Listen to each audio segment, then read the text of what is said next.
was looking something from our own culture, and what I found a millet story in the beginning, and I found the connection of the local part of Gujarat to Africa.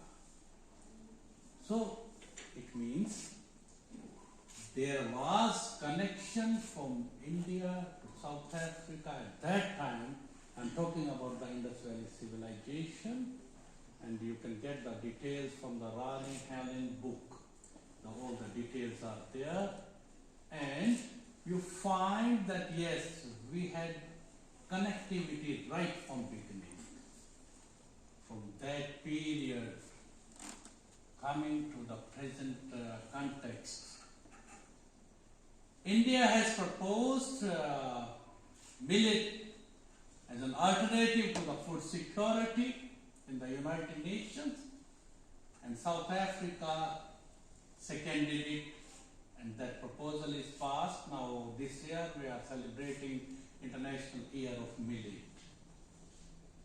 Again, talking about the relations going back, we again India has proposed yoga as an alternative to the medical sciences for the physical and mental health. You are happy to know South Africa seconded this proposal in the United Nations, and we are celebrating every year International Day of Yoga. So these are the connecting elements. Coming to because our history is ancient, medieval, modern, coming to the modern period. It was the time of the British Empire. 18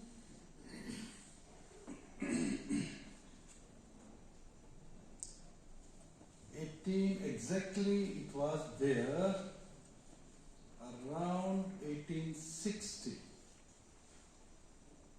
The British Empire took Indians to South Africa for labor, and that was the connectivity of Indian with South Africa in the modern period. From there, I'm coming directly to the 1893, the Satyagraha, beginning of the Satyagraha by Mahatma Gandhi, against the apartheid policies, against the discrimination. And from there, I'm moving to 1946, India proposed resolution in the United Nations against the discriminatory apartheid policies. These are the connections with South Africa. And what we find coming to present, the last example of epidemic, 21, 22, these 2.5 years. I was connected with the KwaZulu-Natal, where still the traditional king and queens are there. I'm talking about the Zulu tribe. Because the queen, she is active with me in the breaks. Continuously she was asking about the medicine and other things, and I was sharing our information. During the epidemic time, we have supplied the necessary medicines, vaccination to the South African people. That is again a part of the connectivity. Then coming to 1993, when South Africa got independence, it was a new journey. The Nelson Mandela became first president of independent South Africa, and after some time, what we had seen, I'm talking about 1999, the Kargil War, and in that war, first time we have used our Bofors cannon in large scale. And you must be knowing, South Africa supplied the shells of the Volkswagen on an emergency basis and fulfill our demands. That is because it was the concern of national security and defense, national interest. That time South Africa stood behind us. That is also a part of our connectivity. Then, coming to the present post-1993 and the globalization, 1993 we started our diplomatic relations with South Africa. Earlier we opposed that diplomatic relations due to apartheid policies. And we had diplomatic relations with the African National Congress. Their office, it was in Delhi. Through that office, we supported the liberation struggle, all the support during the liberation struggle.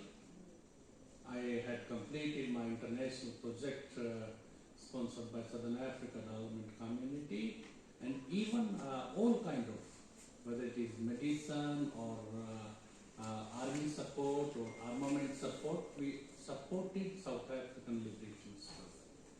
So this is our connectivity. Then coming to the globalization, and in the beginning when we started our relations, it is a free market economy. In the free market economy, we have to do the trade, we have to do the other developmental activities, but India and South Africa, important to note here that we didn't start the trade as a trade. दो व्यापारियों के बीच का trade नहीं किया हमने. What we did, we worked on the transfer of technology transfer in the industrial sector for industrial development, so that India and South Africa, both of them, they will get the appropriate technology for the industrial development and generate employment for the local peoples. That is also a part of our connectivity. Then, coming to more then on the 70th Republic Day Parade, the President of South Africa, Ramaphosa, he was invited as a state guest in India. So that is also a part of our connectivity. So lots of visit has been exchanged by the President of South Africa and Prime Minister of India in two countries. Then coming to the again very important matter, I've shared the Kargil experience, and because we are here, the South African, Brazilian, West Asia, international studies, one more important element in the globalization is the Indian Ocean. Today, when I'm talking about the national security, national interest, both the countries, we are working together for the safe passage to the maritime trade, one. For the security of the Indian Ocean from India and South African side, two. For that, we have started the joint naval exercises regularly, and more important, India's DRDO has suggested following points to strengthen our defense ties, and today both the countries are working together for the comprehensive peace and security, for the safe maritime trade, for the safe, one important point is for the safe blue economy, the ocean, Indian Ocean, and for exploring the blue economy, our scientists and the industries are working together to strengthen it. Then sharing the political relations. I will start with the latest one. The latest is the Voice of the South Summit. Recently it was done, and in that India's Prime Minister has focused on 4R. What are those 4R? respond, recognize, respect, and reform. These are the 4 points suggest for the developing countries so that we can have inclusive and balanced international agenda. Coming to the India-South Africa, then I will start with the broader platform, India-Africa, with the Indian-Africa Forum Summit. 3 already has been completed. We are planning for the 4th, but in the meantime, the G20 has come, so we have postponed it. Hopefully by March or April 2024, we are organizing another India-Africa Forum Summit, maybe in Ethiopia or maybe in Morocco. Both the places are there. The thing is, through the India-Africa Forum Summit, we are working bilaterally, regionally, and globally. All the 3 parameters. Covering all Africa, including South Africa, focus on the another aspect is more focusing. Then I will highlight IPSA, where the India and South Africa both are engaged. I remember when it was formed, IPSA, and we right from the beginning we have started for the industrial, social, agricultural development, but one more important agenda at that time was, still today it is important one, the restructuring of United Nations Security Council. With that also IPSA was formed and still we are working. Then after some time, keeping the international agenda forward, BRICS formed. In that also India and South Africa are involved, are the members. And I remember we have organized international conference in the AMU on the BRICS last time. And that time also we have focused that yes, it is the time to have South-South cooperation in a real terms, whether it is political, economic, social, cultural. And when I am talking about economic, I will share with you later on. Politically means not only the domestic part, all the international agendas, whether it is related to Millennium Development Goals or Sustainable Development Goals, whether it is related to climate change, whether it is related to other aspects, important aspects, or the UN reform, all the agendas should be discussed. That's why the BRICS is formed. Continuing the India-South Africa, then the BASIC we call BASIC. Brazil, South Africa, India. Under the BASIC China. Under the BASIC, we are more focused on the climate change issue, and through that we have come to consensus on a number of points. From the BASIC, then we have today another important development, the BRICS Bank. As far as the BRICS Bank is concerned, India's Exim Bank is working with the BRICS Bank and working with the Exim Africa Bank, and all the banks are working together for the mutual development, for the mutual cooperation. So this is the new relationship as far as the economic part is concerned. So these are the parameters of our India and South Africa relationship. Then the latest one. What is the latest one? The last one? G20. We are happy to know that it was South Africa and India's joint efforts to include African Union in the G20. President Cyril Ramaphosa worked day and night along with India, and finally African Union also become a part of the G20. And through that, it is clearly noted by India and South Africa emphatically has said that through G20 we will certainly strengthen the goals of the developing countries We will certainly work for the industrial development in the developing countries, and then the Africa, through South Africa in the G20, and through that only there will be an industrial development, agricultural development in the developing world, in the Africa. These are some of the current aspects of our relations. Then coming to economic ties of India and South Africa. In that, if I put some facts, then we are the fourth largest. South Africa is the fourth largest import partner and seventh largest export partner. This is the data how we are working together.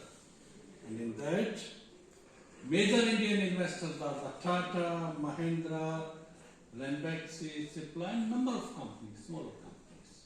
As far as the South Africa is concerned, then we find SAB Miller in the breweries, then ACSA, then Old Mutual, Sanlam, Altec, Adlock, and Rand Merchant Bank.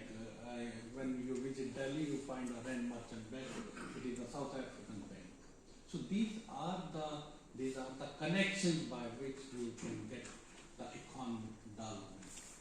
More important is, as our convener also said, and the chairperson also has mentioned, that yes, economic trade is going on and the trade is strengthening between India and South Africa. But how we are different? Business is going on, but how we are different?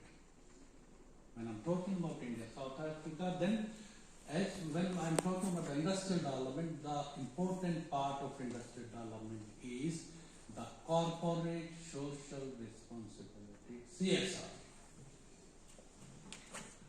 How Indian companies are working in South Africa as far as the CSR is concerned. Let me put some data here, and in that, Indian industry has committed to contributing to the education sector and to alleviating some of the challenges associated with the education sector in South Africa. In that, Wipro, one company, big company, they have set up libraries, computer laboratories, and provide access to a large number of students.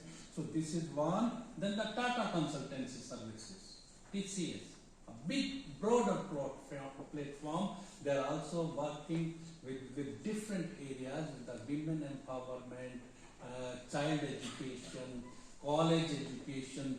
More important is for the higher education, they are providing the scholarship to South African students from the University of KwaZulu-Natal and from the University of Pretoria.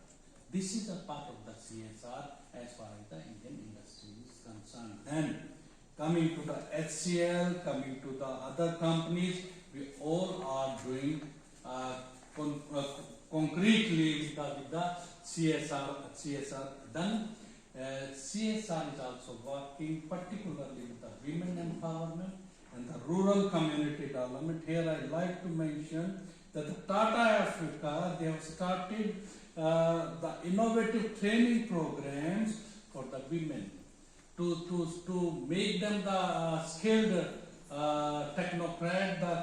The women, they are working in the different industries in South Africa. Then, as far as the Wipro is concerned, at present the 5 projects are different, going on in 5 provinces, only to strengthen the women empowerment. That is important. Then, one more interesting thing you find, number of employees are working in different companies. The employees who are working in Indian companies, they volunteer themselves. It is called staff volunteering. They volunteer themselves to work for the society. They are training to South African people. They are training to the laborers. They are training to the unskilled labor. They are providing the lecture. They are providing motivating lecture. They are providing the toys and other essential things to the school children. So through that, our CSR is working in different areas. Now coming to the real economy, the business part of it, what exactly our Indian industry is doing in South Africa. Here, one important is the Indian automotive sector. I was in Tanzania with my international project of SEDEC. During the discussion, what I found that Mahindra has set up a showroom in Tanzania, in Dar es Salaam. I discussed with a number of local people, how is the vehicle, what is the performance. They said, all are fine, all are good. We are getting big cars in cheaper prices. But, what is the but? The servicing centers are not there. If any big part is not working, then that big part is coming from India, you have to resolve. I am happy to share with you that Tata has started the manufacturing from South Africa. Mahindra has started the manufacturing in South Africa. Today, all have the service centers, all have all the facilities for the local people. That is important as far as the automotive sector is concerned. I am more concerned for pharmaceutical. In the pharma, as we know, the whole Southern Africa victim of HIV. South Africa is the worst victim of HIV. The US prescription costs $1,500 for the HIV treatment. 95% of South Africans do not have the capacity to buy that treatment, $1,500 USD. Ranbaxy, what we did, we had started our production in South Africa, and gradually we came for the triformula solution, and today the Ranbaxy HIV treatment costs $1 US. And as a result, more than 4 million people in South Africa, they got the HIV treatment. Number of HIV patients or the newly infected person, they are getting the treatment. So this is the difference of Indian industries in South Africa or other industries in South Africa. Our production is from South Africa. We are working for the people as far as the Ranbaxy supply is concerned. Not only for HIV, the very common disease, malaria, for that the people, they have to buy the American paracetamol.